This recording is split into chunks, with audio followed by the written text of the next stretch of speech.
Oke, teman-teman, eh, saya diberi tema bahwa kita bulan ini bicara tentang profesi. Dan teman-teman di sini ada yang sudah kerja, ada yang jadi mahasiswa, ada yang masih sekolah. Dan jadi hari ini saya eh, pikir apa ya tentang profesi, supaya semuanya bisa mungkin pada satu titik bisa punya hubungan sama-sama bareng mengalami itu. So, boleh khotbahnya di presentasinya dimasukkan. Saya beri judul khotbah saya pada pagi ini adalah insert coin. Oke, insert coin ya, kelihatan? Oke ya. Nah, bagi beberapa Anda kalau Anda hidup di zaman saya, ya, ya, Brontosaurus dan Tyrannosaurus masih ada di muka bumi ini. Layar ini layar yang penuh dengan memori. Saya cerita sedikit, dulu saya kalau pulang gereja, saya selalu mampir di sebuah kayak semacam department store. We can say it's a mall, itu department store. Di lantai bawah, paling bawahnya ada satu ruangan yang penuh dengan mesin-mesin. At my time, I call it ding dong. Ya, ding dong. Ya. Ada yang bilang, zaman mami saya bilang itu mesin pachinko. Saya nggak tahu juga itu mesin pachinko seperti apa, tapi dia bilang itu ding dong. Kalau sekarang mungkin teman-teman punya nama lebih kan namanya arcade. Saya baru tahu kemudian, oh namanya arcade machine. Ya, itu tempat yang menyenangkan bagi saya. Karena saya bisa datang dan lihat game-game yang luar biasa. Konsol waktu itu masih di-rule oleh Nintendo atau Sega. Ya, benda-benda yang teman-teman mungkin tidak pernah lihat bentuknya. Ya. Tapi waktu itu saya datang dan saya terganggu-ganggu lihat, wah gamenya ya seru. Memang belum sebagus sekarang, tapi it's enough for 80s like me. Ya, anak-anak umur 80-an kita cukup happy, iya nggak sih? Kita cukup happy pada waktu itu. Kita nggak perlu terlalu banyak Twitter atau Facebook, kita happy. Kita dibesarkan dengan petak umpet, cing benteng kalau dulu saya main di Bogor namanya ya, main benteng, tak jongkok ya itu, yang modal mainnya cuma lari, kalau lu tapi ketangkep lu tinggal jongkok gitu aja, ya tetap aja ada yang jaga entah kenapa gitu ya, tinggal jongkok aja padahal. Tapi mesin itu luar biasa bagi saya waktu saya datang dan layarnya, wah itu apa ya, Street Fighter. Mortal Kombat waktu itu ya, finish him itu terkenal banget ya. Kalau teman-teman yang masih bengong, it's okay, tidak apa-apa, bukan dosamu ya, urapan tidak bekerja melalui itu ya. Terus apalagi macam-macam, ada Final Fight, waduh kalau saya sebut namanya semua, dan itu menyenangkan bagi anak umur 10 tahun waktu itu bagi saya. Dan tapi untuk main kamu harus insert coin ya, dan saya waktu itu pernah juga waktu saya kelas 6 SD di Pontianak, tidak jauh dari sekolah ada satu bangunan besar yang isinya karaoke, biliar, dan di lantai bawah itu mesin Street Fighter 2, arcade mesinnya banyak sekali, namanya Orbit. Saya nggak tahu ya, mungkin ada orang Pontianak di sini, itu tempat masih ada apa enggak. Saking dekatnya sama sekolah, kalau ada anak sekolah yang tidak masuk ke sekolah saya pada waktu itu, tidak ada izin, gurunya tinggal datang ke sana. Ya, ruangannya rada gelap, ya karena cuma modal cahaya matahari dari luar, ya, terus cahaya lampu dari setiap layar dan penuh dengan kabut, asap rokok gitu. Tapi itu menyenangkan.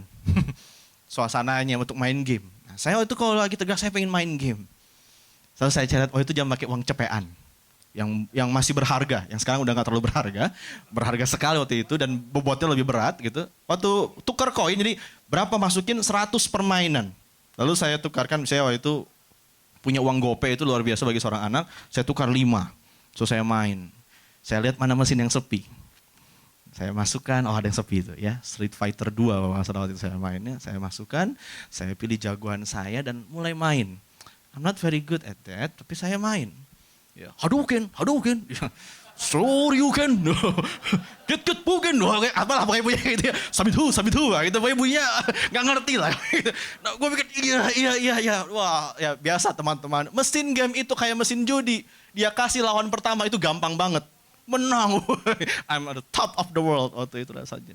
Lalu ketika saya masuk ke lawan kedua, saya bahkan belum mengalahkan dia di ronde pertama. Lalu datanglah seorang anak yang lebih besar daripada saya.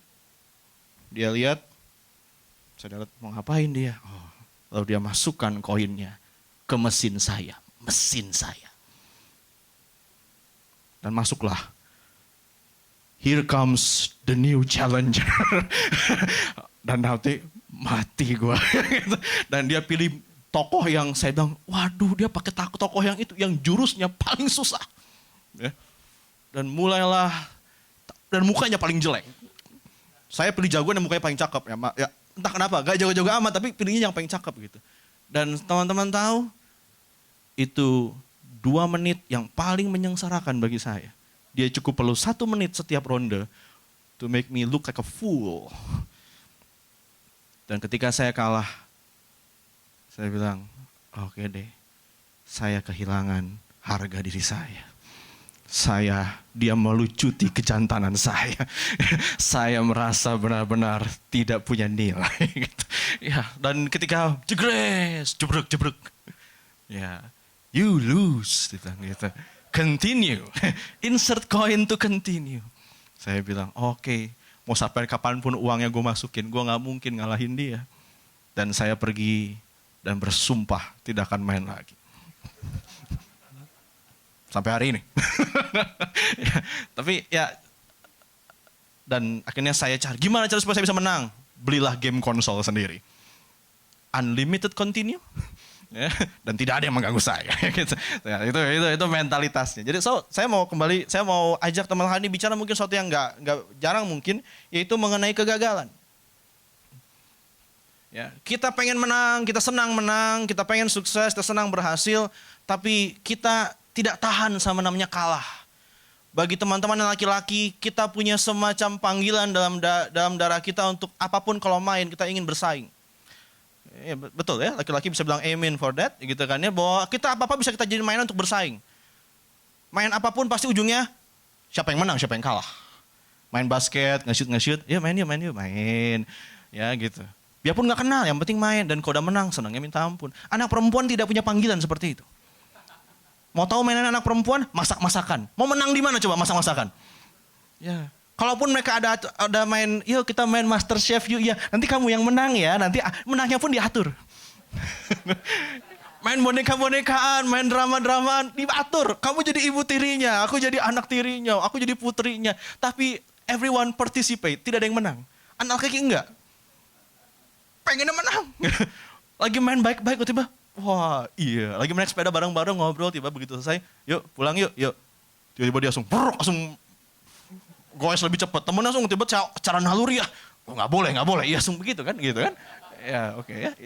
So, you see what I mean? Ngerti kan maksudnya? Nah, jadi kegagalan, tapi walaupun kemudian sekarang kita hidup di dunia yang kegagalan itu adalah sesuatu yang tidak bisa ditolerir.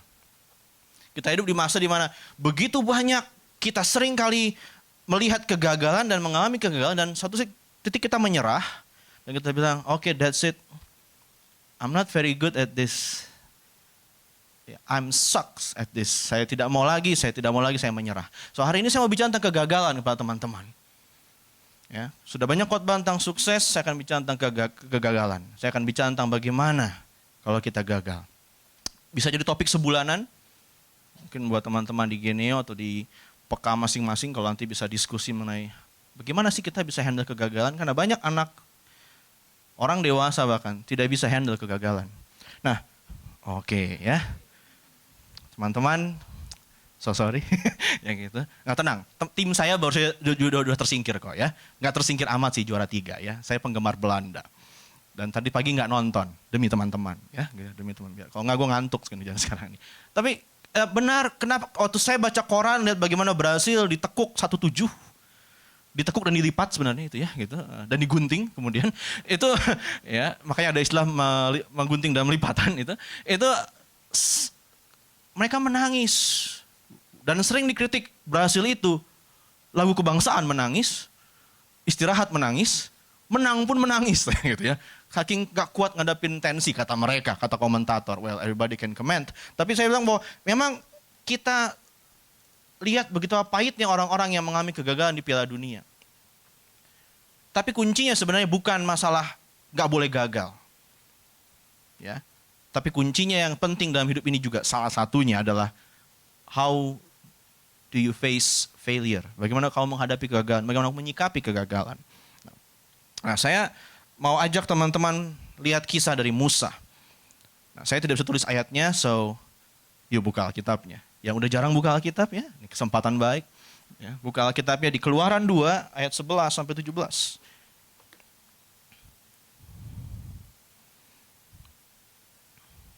Nah, teman-teman juga yang suka membuat catatan khotbah, silahkan keluarkan catatan dan siap mencatat. Keluaran 2 ayat 11 sampai 17. Saya akan bacakan buat teman-teman sambil teman-teman simak. Pada waktu itu ketika Musa telah dewasa, ia keluar mendapatkan saudara-saudaranya untuk melihat kerja paksa mereka. Lalu dilihatnya lah seorang Mesir memukul seorang Ibrani, seorang dari saudara-saudaranya itu. Ia menoleh ke sana ke sini dan ketika dilihatnya tidak ada orang, dibunuhnya orang Mesir itu dan disembunyikannya mayatnya dalam pasir.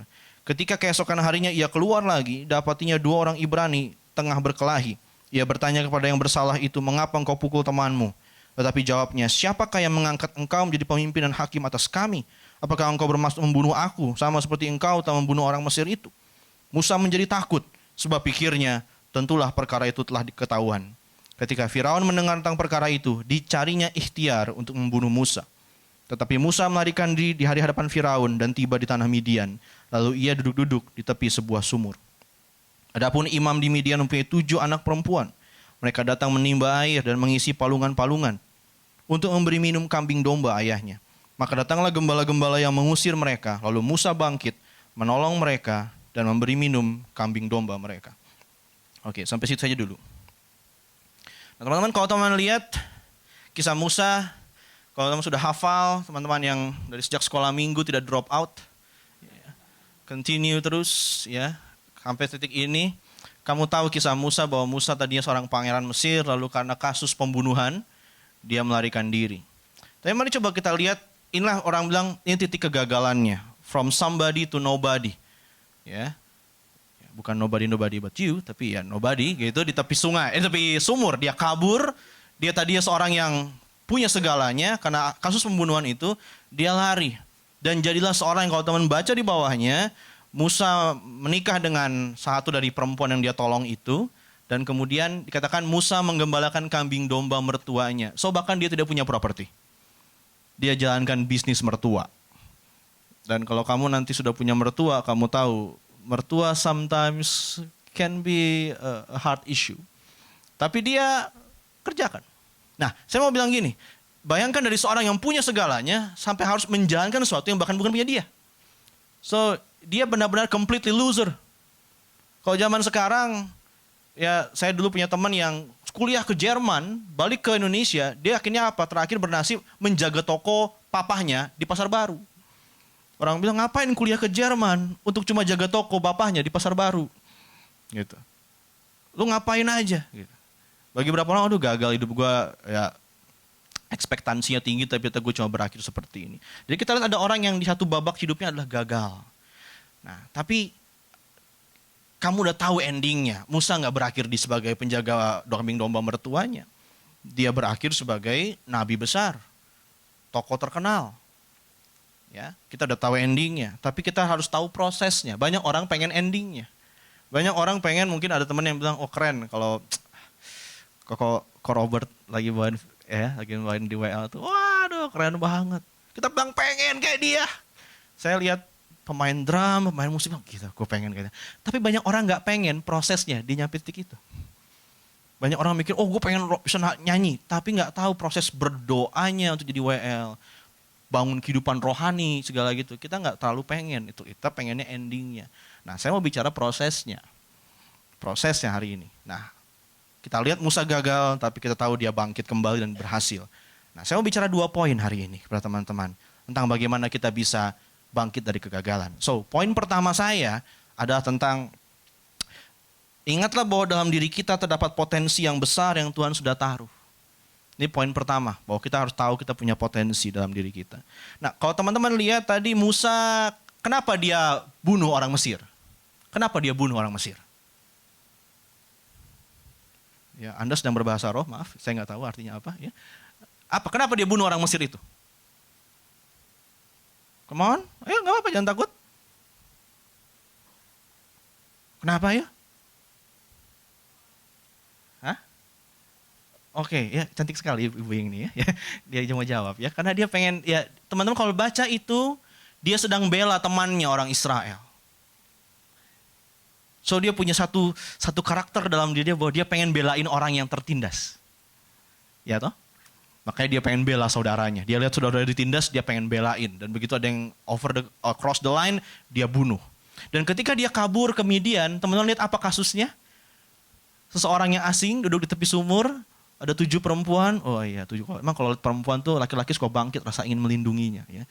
Kalau teman-teman saya yang di sepupu kita, teman-teman muslim, mereka bercanda bilangnya, ada rasa ingin menafkahi. Gitu kan, ya, coba, aduh 7 orang perempuan jalan, terus digangguin sama preman. Gitu kan, ya. Wah dia udah belajar bela diri dan sebagainya, ya didikannya tentara Mesir. Oh dia bangkit, dia belain. Jadi orang ini punya something dalam dirinya yang gak pernah mati, yaitu pengen bela orang tertindas. Itu yang saya bilang sometimes itulah passionnya. Itu karunia-karunianya itu ada dalam diri. So teman-teman, kita semua punya karunia-karunia luar biasa dalam diri kita. Yang gak pernah mati. Gak pernah mati. Itu selalu muncul dalam segala situasi kita ada rasa itu. Nah, Musa punya potensi itu. Ya. Dan Tuhan tahu, makanya kenapa Tuhan pilih dia. Kalau teman-teman baca di bawah lagi ceritaannya, setelah kasus Musa membela orang perempuan itu dan menikah, kalau teman baca sampai ayat 25, tiba-tiba Tuhan bergeser dari sudut pandang Musa ke sudut pandang dia. Dan melihat bahwa Tuhan melihat bangsa Israel begitu menderita. Dan Tuhan tergerak hatinya oleh belas kasihan, mau do something. Dan untuk melakukan something itu, kita kembali ke Musa. Begitu ceritanya. Jadi Tuhan lihat potensi dalam diri setiap orang dan dia mau pakai sesuai potensi. Kita perlu ingat itu. Tiap kali kita gagal, poin pertama yang Tuhan perlu ingat adalah, dari sekian banyak yang bisa dipelajari tentang kegagalan, adalah ingat dalam dirimu ada potensi besar. Saya akan berikan beberapa bukti dan contoh. Mari lihat di Kejadian 1 ayat 25 sampai 27. Saya tidak akan baca penuh, tapi Tuhan kalau boleh fokus ke kata-kata yang saya garis bawahi. Ketika Tuhan menciptakan langit dan bumi, sampai titik dia berfirmanlah, baiklah kita menjadikan manusia menurut gambar dan rupa kita. Sampai situ aja dulu. Lalu dibentuklah laki dan perempuan. Seperti itu. Teman-teman, kita tahu Tuhan kita maha kuasa, betul? Kita tahu Tuhan kita, dia penuh dengan hikmat. Dia luar biasa, tidak ada yang mustahil bagi dia. Dia sanggup membuat dari tidak ada menjadi ada. Nah, karena kita diciptakan segambar dan serupa dengan dia, maka kita bukan sama dengan dia, tapi mirip seperti dia. Jadi kalau dia seorang pencipta, dia kreator dan dia berarti dalam kata lain adalah kreatif, maka karena kita dicipta serupa dengan dia, maka kita pun punya bibit kreatif dalam diri kita. Kalau dia bisa menyembuhkan orang, kita pun diberikan sampai titik tertentu kemampuan untuk do the same. Bahkan kalau kamu benar-benar belajar Alkitab, Yesus berkata, bahkan much more greater than that. Dia bilang. Jadi kalau kita bilang, kamu ciptaan Tuhan? Ya, berarti kamu punya sifat-sifat ilahi. Kamu bukan nobody. Kamu bukan barang rusak. Kamu God's masterpiece. Gitu. Nah, saya boleh lanjut lagi, sehingga kalau ada orang yang mengatakan bahwa dirinya bodoh, pernah mengutuki diri sendiri? Sering ya. Goblok banget sih gue, mengutuki diri satu gitu kan ya. Walaupun jarang terbukti, mampus gue, nggak mampus-mampus kan sampai hari ini ternyata gitu kan. Ya puji Tuhan untuk itu. Tapi kalau kamu bilang, saya orang bodoh, tidak berbakat, tidak kreatif, nggak bisa apa-apa, kamu sedang menghina pencipta. Mungkin ada yang belum pernah kepikir seperti itu. Dalam zaman dulu teman saya suka bercanda seperti ini. Jangan dihina, jelek-jelek juga ciptaan Tuhan. Pernah dengar kayak gitu? Kita ketawa menghina yang diajak. Tapi kalau kamu cermati kalimatnya, kamu lagi bilang apa sebenarnya? Jangan dihina, jelek-jelek juga Tuhan yang bikin. Kalau lu hina dia, lu hina yang bikin. Saya nggak pernah mikir tentang itu. Mikir sekarang. Mikir. Jadi kalau lu bilang orang, ya apa? Kemarin bicara ketemu sama, ASG. kalimat andalannya orang Sunda, ASG. Ngomong gitu? Ya, ini bakal direkam ya? Ya udah gak apa-apa, ditit aja gak apa-apa. Tapi kalau teman suka ada ngomong kayak gitu, kamu sedang ngomong sama orang, lu tuh kayak, dan pencipta lu bikin lu kayak gitu. Jelek amat sih ciptaan lu. Kamu sedang menghina penciptanya. Kalau saya gambar sesuatu, lalu ada orang datang, jelek banget sih ini gambar. Dia lagi ngomongin gambarnya jelek kan, tapi kenapa saya yang tersinggung? Karena saya yang bikin. Jadi kalau kamu ngomong sama orang, teman sekolah kamu, si aneh, freak, geek, ya, orang aneh gitu kan. Definisi kita tentang orang-orang yang gak sama kayak kita adalah aneh gitu kan. Dan itu cukup, anak teens, anak remaja, apa neraka mereka. Kalau mereka ke sekolah dan orang mandang mereka aneh, itu aja cukup. Gak perlu Tuhan Yesus datang kedua kali, Armageddon, gak usah. Cukup itu. Cukup itu. Apa hukuman buat orang yang seperti itu? Datang ke peka dan semua bilang dia aneh. Datang ke persekutuan orang dia aneh, itu udah cukup penghukuman teman-teman, cukup. Jadi kalau kita bilang seperti itu tadi, kita udah menghina Nah, saya mau bilang juga kalau gitu, nah berarti berhenti mengutuki diri sendiri dan mulai sadar, ya, mulai bertobat bahwa dalam diri saya ada benih ilahi.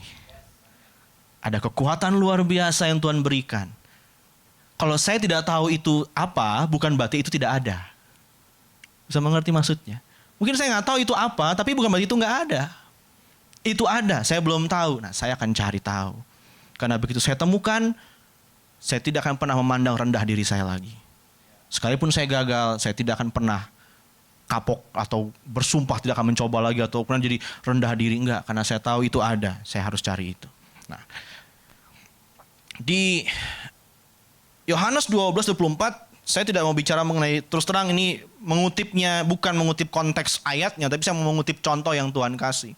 Bahwa dia bilang kalau biji gandum terjatuh ke dalam tanah dan mati, ia tetap satu biji saja, tapi jika ia mati, ia akan menghasilkan banyak buah.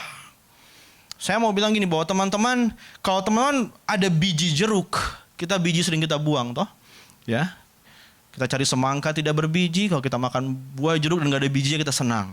Tapi sesungguhnya tahu gak teman-teman bahwa di biji yang kita sering hindari dan buang itu ada potensi untuk jadi pohon jeruk yang bisa menghasilkan begitu banyak jeruk, yang bisa bikin duit begitu banyak. Kamu untuk dapat sebuah pohon jeruk yang bagus, kamu tidak butuh banyak benih sebenarnya, kamu butuh satu buah benih yang bisa bertumbuh jadi pohon. Nah, kalau kita sekarang lihat dalam diri kita seperti sebuah benih. Mungkin sekarang biji dilepeh sama orang, dihindari. Tapi kita harus sadar bahwa cukup satu buah biji untuk bikin pohon yang besar. Dan kalau kita sadar itu bahwa oke, sekalipun dalam diri saya kecil dan belum kelihatan sekarang. Tapi kalau saya mau tekun, saya mau punya hati yang positif, punya cara pandang yang benar, saya suatu hari akan lihat dari diri saya, bukan cuma dapat satu buah jeruk, saya akan punya pohon jeruk yang bisa puluhan tahun berbuah bagi saya. Nah, jadi teman-teman sadari juga bahwa apa yang Tuhan ingin kita hidupi sudah ada dalam diri kita. Masa depan kita, waktunya memang di depan. Tapi bentuknya ada di dalam. Ada di dalam. Dia orang bilang, oh gue pengen kayak gitu, gue pengen kayak gitu. Hey, oke. It's okay bermimpi demikian, tapi sadari bahwa di dalam kita sudah ada sebenarnya Tuhan taruh. Kalau kamu kasih pupuk, kalau kamu mau tekun tunggu itu, upayakan dan usahakan, kamu akan lihat pohon one day. Jadi sesuatu yang luar biasa. Bayangkan dalam satu buah biji ada sebuah pohon. Dan di dalam diri seorang anak laki-laki ada seorang laki-laki dewasa yang bertanggung jawab. Di dalam diri seorang anak perempuan yang masih kecil ada seorang perempuan terhormat nanti. Selalu dalam diri setiap kita ada sesuatu yang Tuhan ingin kerjakan. Dan itu cukup buat kita. Cukup buat kita. Jadi jangan pernah merasa diri kamu kayaknya saya orang yang serba kekurangan. Tidak. Tuhan sudah taruh cukup untuk kita. Ya. Oke? Oke, saya harap teman-teman mengerti sejauh ini. Nah, lanjut lagi di 1 Samuel 16 ayat 7. Ini satu ayat favorit saya setelah saya tahu beberapa angle-nya. Yang pertama bagian yang saya suka ambil secara pribadi lagi nih. Janganlah pandang parasnya atau perawakan yang tinggi. Karena saya orang yang pendek ya, saya bersyukur sekali. Ya, jadi teman-teman yang perempuan jangan langsung terpesona kalau tak tubuh cowoknya tinggi ya. Tuhan bilang aku tidak pandang perawakannya, parasnya yang tinggi gitu. Ya itu ayat pembelaan saya ya. Tapi bukan itu mau kita omongin ya. Bukan yang dilihat manusia yang dilihat Allah. Manusia melihat apa yang di depan mata, tapi Tuhan melihat hati. Seringkali kita manusia melihat apa yang jadinya sekarang, tapi luar biasa Tuhan apa? Dia bisa lihat bisa jadi apa dia nanti. Saya dulu mimpi gini, kalau saya nanti punya pacar, dia bukan cuma orang yang bisa lihat diri saya sekarang. Karena terus terang waktu itu ya ini agak berpikir rendah diri bahwa saya merasa diri saya sekarang gak ada apa-apanya. Saya berharap tapi nanti dia bisa lihat saya bakal jadi apa nanti gitu. Jadi dia bisa bersabar sama kondisi saya yang sekarang. Tapi dia bisa punya bayangan akan jadi apa saya nanti. Itu berarti perlu perempuan yang punya visi, bukan perempuan yang cuma mikir hari ini aja. Gitu. Ya, gitu. Waktu saya baru menikah teman-teman, bulan pertama saya tidak punya pekerjaan. 2 kampus tadi yang saya sebut itu menolak saya. Kenapa? Karena tidak yang pertama karena masalah kontrak, yang kedua karena Pak tidak ada jam mengajar buat Bapak. Saya pulang dengan sedih. Kepala rumah tangga macam apa saya seperti itu. Gak punya kerjaan. Tapi istri saya mau bersabar. Ya udah, ayo ngajar dulu di tempat les dia. Pergumulan batin. Karena dalamnya gini, gue belajar S2 bukan untuk ngelesin anak SMP. Dalamnya gitu. Tapi saya coba, ayo tekun bantuin istri saya. Bulan-bulan pertama defisit teman-teman. Wow, dia kan bikin pembukuan. Defisit, segini. Suatu saat dia bilang gini, yeay kenapa? Kita akhirnya pertama kali surplus. Tuh. Berapa? 100.000. Waduh, ya itu tabungan tuh turun gitu. Ya, tapi saya ya banyak rumah tangga bisa pecah. Saya tahu ada banyak rumah tangga bisa pecah 3 bulan pertama karena apa? Karena si laki-laki nggak bisa menafkahi. Tapi saya bersyukur hari itu ya mungkin kalau tanya sama istri saya dia bilang biasa aja. Ya puji Tuhan ada proses Tuhan dalam diri dia bertahun-tahun sebelumnya mempersiapkan untuk ketemu orang macam ini gitu. Ya begitu. Ya syukur dia pernah ketemu yang lebih buruk daripada saya. ya gitu. So kita boleh bersyukur buat mantan-mantan kita yang buruk ya gitu ya. Bahwa kita bisa sedang Tuhan persiapkan untuk ketemu orang lebih baik ya. So nanti kalau menikah undang mantan-mantannya dan say thank you ya gitu ya. Ya oke Robert oke. Ya tapi teman-teman gitu. Ya, kita oke nanti saya jadi ngomongin relationship lagi ya gitu. Tapi demikianlah. Jadi teman-teman kalau sekarang kau bilang aku gagal, ada berapa teman di sini yang hari Senin akan masuk dan mulai kembali suatu proses panjang namanya sekolah. Dan bilang here we go again gitu kan ya. Kita mulai lagi penderitaan kita gitu kan ya. Kita mulai lagi proses panjang yang selalu udah tahu endingnya gue bakal kalah. Tapi saya mau bilang kamu boleh lihat gimana kondisimu sekarang, gurumu boleh lihat kondisimu sekarang, tapi Tuhan selalu lihat bisa jadi apa engkau kelak. Dia tidak pernah menyerah dan tidak pernah patah semangat dengan engkau. Ya, dia tidak pernah bilang, udah deh, ya that's it lah, udah oke, cukup deh ya. Emang lu nggak bisa diharapin? Enggak, dia adalah, kalau saya ngebayangin, siapa cheerleader kita, fans fanatik kita? Tuhan. Dia fans fanatik kita, dia nggak pernah hilang semangat, bahkan ketika kita dalam posisi paling buruk. Dia selalu full of optimism, antusias. Ayo, karena dia tahu kamu bisa jadi apa kelak. So, kalau kamu mau bersabar, tunggu proses sekolah ini beres. Ya. Memang kamu tidak akan bawa kalkulus nanti kemana-mana. Tidak semua orang harus bawa kalkulus dalam otaknya untuk mengerjakan sesuatu. Tidak perlu tahu rumus Pitagoras. Tapi, kalau kamu lewati proses dengan sungguh-sungguh, dengan penuh semangat, dengan punya pandangan, punya cara berpikir yang benar, hadapi kegagalan, kita bisa bangkit lagi. Begitu. Oke. Saya percepat lagi, makanya teman-teman kita perlu jaga. Setiap hari gambar diri kita diserang. Setiap hari. Selalu ada orang yang ingin memberitahu betapa buruknya engkau, betapa bodohnya engkau, betapa engkau tidak berguna, ada betapa suramnya masa depanmu. Selalu ada orang, kita gak pernah kehabisan orang-orang seperti itu. Dan oleh karena itu bukan suruh mereka diam, tapi kita harus do something, yaitu jaga, defend, ya, jaga baik-baik gambar diri kita. Itu bisa jatuh dan hancur setiap hari, tapi kalau setiap hari engkau datang kepada Tuhan dan Renungkan janji-janjinya yang indah itu. Renungkan bahwa dia tidak pernah melihat bagaimana engkau sekarang, tapi dia tahu bagaimana engkau akan jadi apa nanti. Dan engkau stick to that. Kamu bisa tetap teguh ke situ. Kamu bisa bangkit setiap hari dan punya harapan. Ya, punya harapan. Nah, poin kedua yang saya mau bicara adalah, tadi yang pertama bahwa untuk bangkit dari kegagalan, untuk bisa bersikap dengan benar terhadap kegagalan adalah sadari potensimu. Ingat potensimu yang Tuhan taruh dalam dirimu. Yang kedua, poin kedua yang saya mau bicara adalah beban dan dosa itu bisa menjadi penghalang bagi potensi kita keluar. Ya, di Ibrani 17 ya. 12 ayat 1, karena kita mempunyai banyak saksi bagaikan awan yang mengelilingi kita. Marilah kita menanggalkan semua beban dan dosa yang begitu merintangi kita dan berlomba dengan tekun dalam perlombaan yang diwajibkan bagi kita. Kalau kamu mau berlomba dalam perlombaan yang diwajibkan begitu yang dari Tuhan, berarti ada suatu jalan yang Tuhan dah persiapkan yang kau bisa jadi apa kelak itu. Kalau engkau mau berjalan di situ, Tuhan bilang, tanggalkan beban dan dosa. Nah, dari ayat ini saya juga teringat sebuah dongeng Yunani kuno. Dongeng tentang Hippomenes dan Atalanta. Ya. Ceritanya zaman dulu ada kerajaan dan si rajanya punya seorang putri yang cantik, namun agak tomboy karena hobinya olahraga. Namanya Atalanta. Atalanta ini nikahkan dengan siapapun dia tidak mau. Akhirnya karena dia muak bapaknya mengganggu, terus dia bilang gini, oke papa, siapapun boleh menikah dengan saya, tapi syaratnya dia harus kalahkan saya lomba lari. Well, ya. Yeah. Karena dia tomboy, dia suka lari dan larinya kencang. Dan kalau dia kalah, nah ini supaya bikin jera orang mau melamar dia. Kalau tuh cowok kalah, dia harus mati. Ya, she's playing hard to get. Ya, dia lagi main susah supaya dia lagi jual mahal. Emang mahal banget kalau dibayar dengan nyawamu. Ya. So, papanya bilang, oke lah daripada nggak ada. Siapa tahu masa sih nggak ada bisa ngalahin anak perempuan gitu kan ya. Benar-benar teman, she runs like a girl.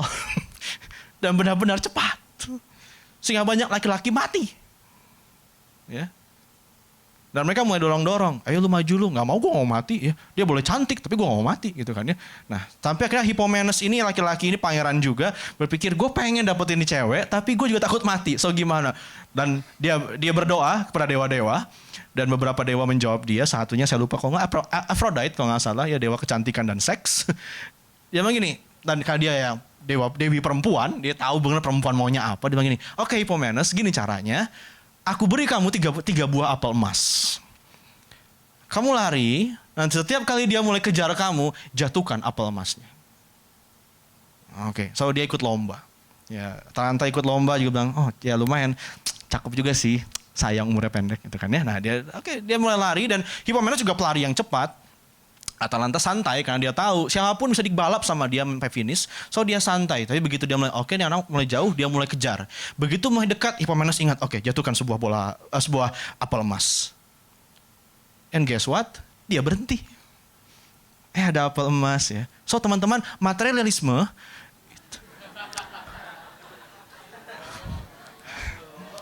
itu setua Yunani kuno ya. Jadi oh iya, bagus ya. Kenapa dijatohin? Sayang gitu kan ya. Ya, bawalah ya. Toh gue bisa ngalahin dia. Untung kalau gue kalahin, gue gak perlu nikah, gue dapet apel emas. Dia kantongin, dia lari. Hippomenes lari lagi, tiba, dari belakang udah mulai nyusul. Makin dekat, begitu dekat lagi, jatuhkan lagi nomor 2. Dan dia berhenti lagi. Ada 2. Lebih bagus yang ini kayaknya. Ditinggal sayang. Kalau ini dibuang juga sayang. Ya udah kantongin dua-duanya. Dia lari lagi. Menjelang garis finish, Atalanta sudah hampir mau membalap lagi. Hippomenes jatuhkan lagi satu buah apel. Dan udah dekat garis finish, Atalanta berhenti lagi dan ambil apel itu. Dia tidak sadar ketika dia berlari, bebannya semakin berat. Well, happy ending sih teman-teman. Mereka menikah, Atalanta juga gak rugi amat, dapat cowok cakep ya. Tapi sayangnya perlombaan kita kadang gak berakhir seperti itu. Kita lomba lalu kita bawa beban begitu banyak. Dan maaf, kita mati sebelum sampai garis finish. Kita gak pernah lihat garis finish seperti apa. Kita gak pernah jadi seperti apa yang Tuhan bayangkan kita jadi. Karena kita bawa beban begitu banyak. Kita bawa yang gak disuruh sama Tuhan. Bahkan yang Tuhan bilang jangan, kita bawa. Kenapa? Sayang. Sayang banget. Gitu. Nanti di surga gak ada yang kayak gini. Ya, seperti itu. Nah, kita bisa ngomongin panjang lebar tentang beban, karena ada banyak beban yang bisa, beban-beban palsu yang iblis taruh di tengah perjalanan kita supaya kita ambil. Tapi saya mau bicara satu beban yang mungkin juga sering teman-teman sudah pernah alami, itu beban masa lalu. Keberhasilan, kegagalan masa lalu bisa jadi beban yang berat bila berkeras kita bawa terus-menerus. Apa trauma-trauma kita masa lalu yang pernah kita gagal dulu? Kok saya emang dari dulu matematika tidak pernah menyentuh angka yang bagus banget. Saya selalu ada di lolos, bukannya lulus. Gitu. Ya, selalu ada di batas aman. Itu pun setelah dikatrol sama guru saya. Ya, saya selalu tidak pernah berhasil di bidang ini. Saya pernah ikut lomba nyanyi, teman-teman. Dan saya melanggar dan melakukan satu dosa besar. Yang kalau di Indonesian Idol kamu lupa satu kata lirik, kamu sudah habis hari itu. Saya lupa seluruhnya. Saya cuma ingat nadanya. Nyanyi lagu Mulia-Mulia bagi anak domba, anak sekolah minggu, teman-teman. Diketawain satu gereja. Benar. Dan herannya lolos ke babak selanjutnya. Walaupun kalah juga di babak selanjutnya. Coba saya tahu nggak, teman? Saya sudah tidak mau. Ariel, kamu maju ke babak. Saya udah nggak mau lomba lagi. Gue dipermalukan, anak umur 7 tahun dipermalukan depan semuanya. Saya pikir I'm embarrassing myself. Gitu. Saya nggak mau lagi. Cukup Tuhan, melambai ke arah kamera gitu. Cukup, udah gue nggak mau lagi. Nomor. Terlalu sakit. Mungkin ada yang sudah berpacaran lalu putus bilang, enggak, nomor Tuhan, terlalu sakit. Mungkin ada yang sudah pernah ikut lomba-lomba tentu, enggak gitu Tuhan, malu gue. Seluruh stadion ya, nyorakin saya waktu saya kalah. Pulang pun papi saya bilang, kamu tuh gimana? Aduh, apalagi perlu beban apalagi kalau di rumah pun saya dipermalukan gitu. Ya, kalau orang tua saya pernah bilang, kamu nggak guna banget gitu ya. Kenapa nggak kayak si Koko? Kenapa nggak kayak si Cici? Aduh, udah nomor, nggak mau lagi gue. Waktu saya dulu SMA, SMP, kalau saya dapat nilai bagus, orang tua saya bilang, emang sudah sewajarnya kamu dapat nilai segitu. IQ kamu sanggup. Saya pulang bawa angka 7, saya dimarahin. Jadi saya bilang sama diri saya berjanji tidak akan pernah lagi memberitahu soal ulangan saya berapa. Bagus nggak dipuji, jelek dimarahin. Nah, makanya waktu masa remaja hubungan saya orang tua saya renggang. Puji Tuhan SMA bisa dipulihkan. So, teman kalau bilang nomor Tuhan, kamu udah mulai kapok kayak gitu. Ya, ini beban masa lalu. Kamu tidak bisa dapat potensi kamu yang maksimal kalau kamu punya beban masa lalu yang begitu berat yang cenderung kita pengen bawa terus. Ya. Coba lihat tokoh-tokoh Alkitab ini, Apa persamaan Musa, Gideon, dan Simon Petrus? Mereka hidup di zaman berbeda, tapi ketiganya punya masalah masa lalu. Apa masalah Musa? Saya dulu gagal jadi pembebas Israel. Dan setelah berpuluh tahun jadi ngawon embe, saya nggak bisa ngomong terlalu lancar. Saya cenderung jadi gagap kalau depan semua orang. Apa masalah Gideon? Bangsanya ditindas begitu panjang sampai dia ketakutan. Apa masalah Simon Petrus? Mengkhianati Yesus 3 kali. Menyangkal dia. Tapi ketika Tuhan berurusan dengan mereka, bagaimana caranya Tuhan berurusan dengan mereka? Dia tunjukkan kepada mereka masa depannya. Apa dia ngomong pada Musa? Pergi, aku mengutus engkau. Kasih mujizat-mujizat. Apa katanya kepada Gideon? Hei pahlawan yang gagah berani. Yang lagi sembunyi, tapi Tuhan bilang, hei pahlawan yang gagah berani. Dia gitu, masa depanmu loh itu. Apa dia pada Simon Petrus? Gembalakan domba-dombaku. Itu masa depanmu. Bukan berakhir kembali jadi penjala ikan. Engkau penjala manusia. Dari awal aku panggil engkau penjala manusia. That's who you are. I still believe that. So gembalakan domba-dombaku. Dia tunjukkan masa depan. Jadi teman-teman, kalau hari ini kamu masa beban masa lalu begitu berat, yuk lihat ke depan. Miliki visi dari Tuhan. Saya kutip dari A.R. Bernard, dia bilang seperti ini, a man without a vision will always returns to his past. Kenapa para penjahat yang keluar dari penjara, mantan narapidana, kembali lagi jadi penjahat? Kenapa? Dia nggak punya masa depan. Dia nggak tahu mau ngapain. Makanya dia kembali jadi penjahat. Kenapa Simon Petrus kembali jadi nelayan begitu Yesus mati? Kenapa? Dia merasa masa depannya udah nggak ada, so dia kembali ke masa lalunya. Kenapa seorang perempuan mau jatuh dalam seks bebas? Karena dia nggak punya masa depan, dia merasa dia kembali ke masa lalu dia ketika dia kehilangan keperawanannya. So that's who I am, saya kembali ke sana. Kenapa seorang laki-laki yang kecanduan pornografi? Lalu kenapa? Karena rasa rendah diri begitu besar. Banyak laki-laki punya kasus masturbasi, pornografi karena rendah dirinya luar biasa. Dia nggak punya masa depan, so dia keep doing. Kembali terus ke situ, ke dosa, muter situ aja. Nah, saya mau bilang sama teman-teman, kalau kau tidak mau kembali ke masa lalumu yang gelap itu, yang tidak menyenangkan itu, kamu harus lihat masa depan. Saya harap nanti di PK atau dimanapun para pemimpinmu, pembina rohani bisa tunjukkan kepadamu visi yang daripada Tuhan.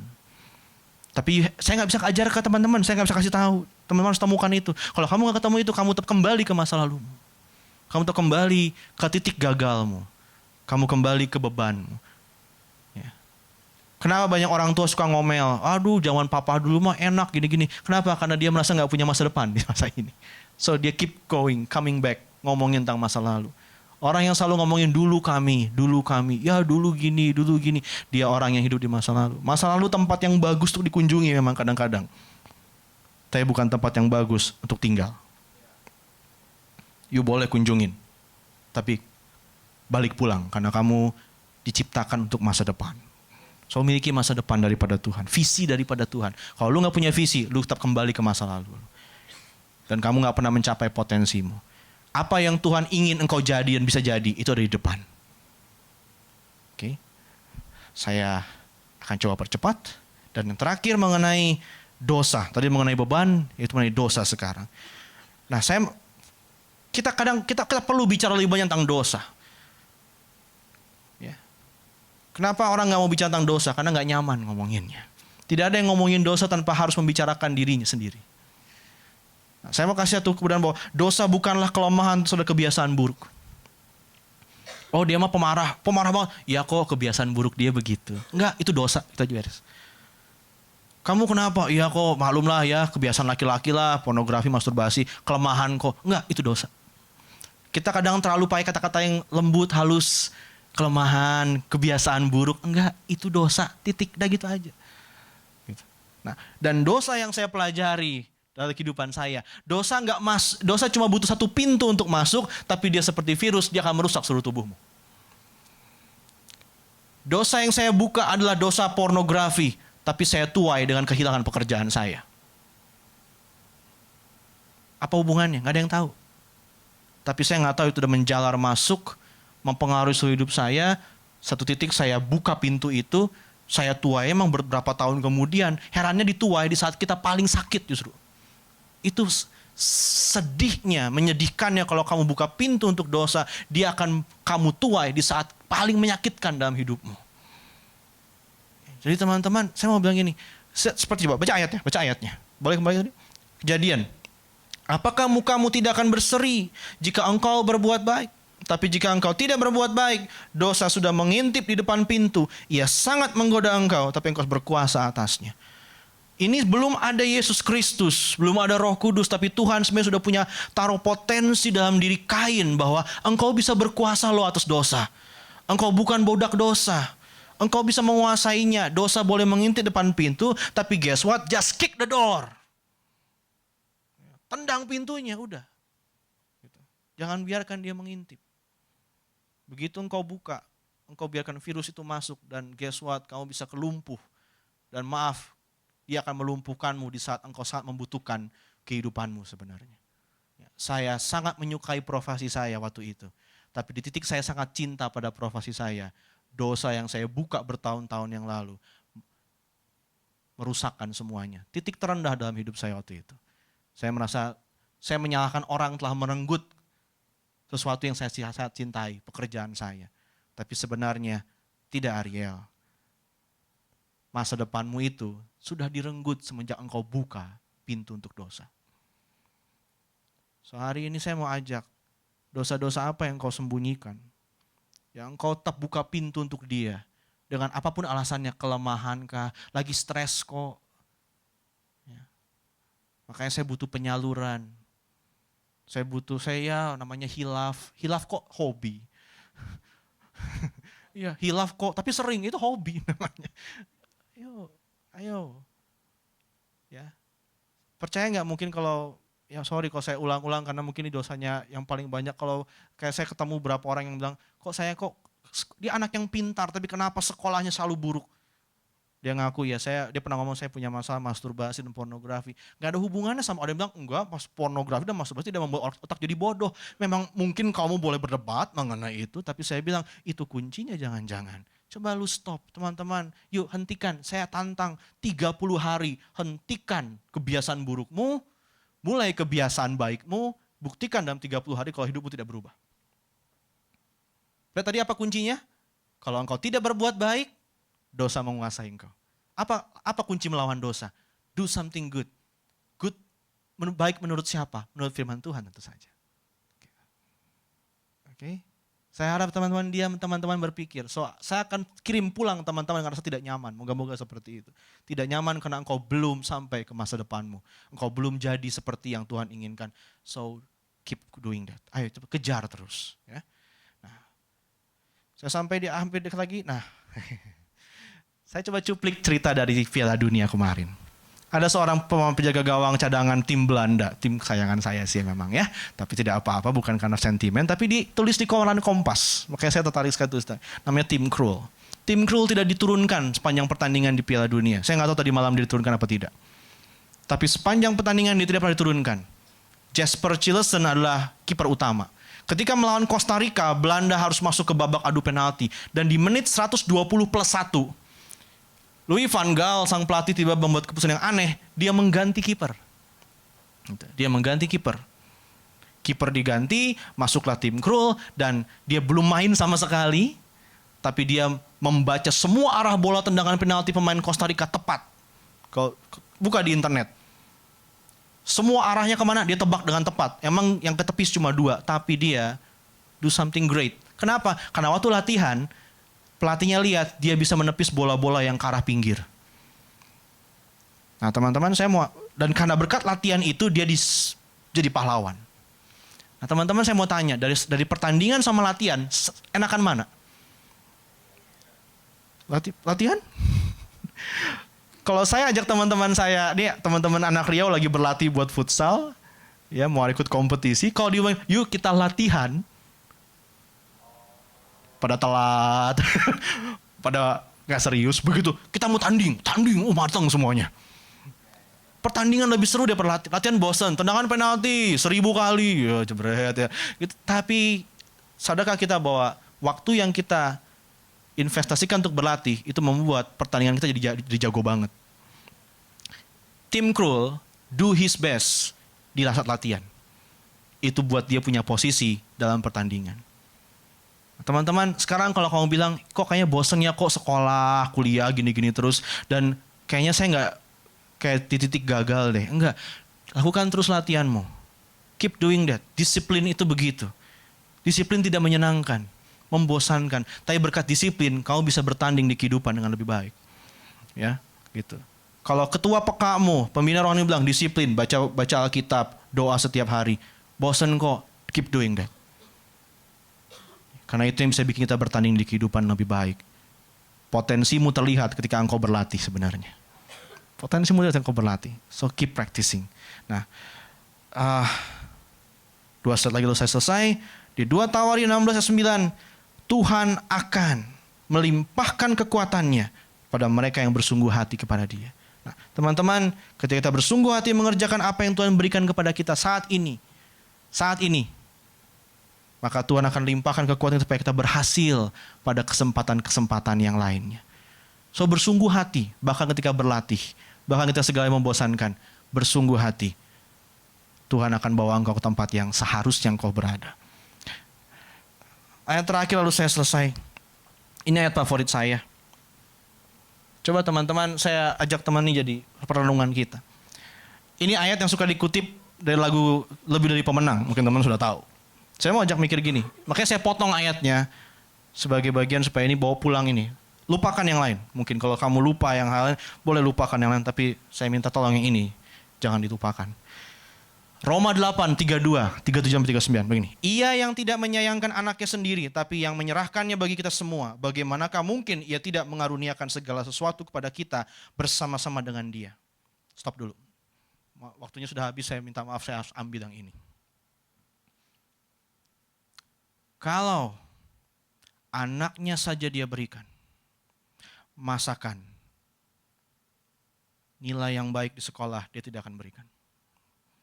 Kalau anaknya saja dia berikan, masakan pekerjaan yang engkau rindukan untuk menghidupi kehidupanmu tidak akan Tuhan berikan. Kalau anaknya saja ia berikan, masakan dia tidak akan tolong kesulitan ekonomimu. Kalau anaknya saja dia berikan, masakan dia tidak akan jawab doa-doamu yang kau anggap sepele itu. Powerful. Kita suka lupa. Anaknya aja dia kasih. Masa sih yang lain dia gak kasih? Gitu loh. Apalagi kalau cuma pengen minta PS4. Ya ampun, itu nabung juga jadi. Aku ingin masa depan yang luar biasa Tuhan. Aku berikan anakku aja aku kasih. Masakan masa depan yang indah tidak aku berikan padamu. Ayat 3, 37. Tetapi dalam semuanya itu kita lebih daripada orang yang menang oleh Dia yang telah mengasihi kita. Kita suka amin untuk itu. Yo, saya lebih daripada menang. Oke. Kenapa kita orang yang menang? Mengapa kita bisa lebih dari pemenang? 38, 39. Sebab aku yakin bahwa baik maut maupun hidup, baik malaikat-malaikat, pemerintah-pemerintah yang ada sekarang maupun yang akan datang, kuasa-kuasa di atas, di bawah, sampai dia kehabisan kata-kata ataupun sesuatu makhluk lain, tidak akan dapat memisahkan kita dari kasih Allah yang dalam Kristus Yesus Tuhan kita. Masa lalumu, kegagalanmu dalam bentuk apapun itu tidak akan sanggup memisahkan engkau dari kasih Tuhan. Jadi kalau ini teman-teman pada pagi hari ini datang dengan bilang, saya orang gagal, apa yang kau bilang benar, I keep coming back to my past, saya tetap mengulang dosa yang itu, dan saya tidak punya harapan apa-apa, saya cuma aja hidup mengalir saja, kedengarannya bijaksana hidup mengalir, tapi ingat, mengalir itu prinsipnya fisika adalah air mengalir dari tempat yang tinggi ke tempat yang rendah. Kalau bilang, saya mengalir aja, you are going down. You're going down. Kalau bilang, mengalir aja dah, mengalir. Enggak, itu bukan hidup. Hidup itu, ikan mati emang mengalir. Atau yang mirip ikan, itu sesuai air mengalir. Tapi ikan hidup bisa melawan arus. Kalau kamu bilang hidupmu sekarang, ya saya di titik itu. Tuhan bilang apa? Tidak ada apapun anakku yang bisa memisahkan engkau dari kasihku. I still loving you. Kata terindah bukan I love you katanya. But I still love you. Itu yang terindah katanya. Apapun jadi I still love you. So pegang erat kasih Tuhan pada pagi hari ini. Dan mari hadapi kegagalan dengan sikap yang benar. Yuk, mari kita panggil pemain musik teman-teman. Renungkan firman Tuhan. Renungkan firman Tuhan. Renungkan firman Tuhan. Kegagalan apapun yang kau punya pada pagi hari ini. Yang kau bilang, aku tidak mau melakukan, aku sudah kapok. Aku rasa diri rendah. Aku tidak punya kekuatan. Kau masih mengutuki dirimu saat ini mungkin. Aku bodoh. Aku memang tidak punya harapan. Ya memang saya seperti ini. Saya orang gagal. Saya tidak punya masa depan. Di tahun yang lalu saya juara kelas paling terakhir. Dan tahun ini saya bahkan tidak tahu saya akan di mana posisi berapa. Kalau tahun lalu saya lulus, atau naik kelas, saya tidak tahu tahun ini saya akan naik kelas apa tidak. Kalau semester lalu IPK saya drop, saya tidak tahu sekarang IPK saya berapa, bisa naik atau tidak. Kalau kerjaan yang bulan-bulan yang lalu saya tidak pernah menyentuh target dan saya sedang bergumul mengenai itu, saya tidak tahu apakah saya bisa survive di pekerjaan ini, di pelayanan ini, dan engkau sedang merasa dirimu titik rendah. Pada pagi ini Tuhan berkata, tidak ada yang bisa memisahkan engkau dari kasihku. Amin. Aku mengasihi engkau. Tapi takdirmu ada lebih dari pemenang. Masakan anakku aku beri. Aku tidak bisa berikan yang lain kepadamu. So do something. Lakukan sesuatu. Tanggalkan beban dan dosamu. Lihat dirimu sebagai ciptaan yang sungguh-sungguh masterpiece-nya Tuhan. Lihat itu. Sepanjang apapun yang kau lewati, engkau ada di everlasting arms, tangan yang kuat yang menanggung engkau. So I sing to you Lord a hymn of love.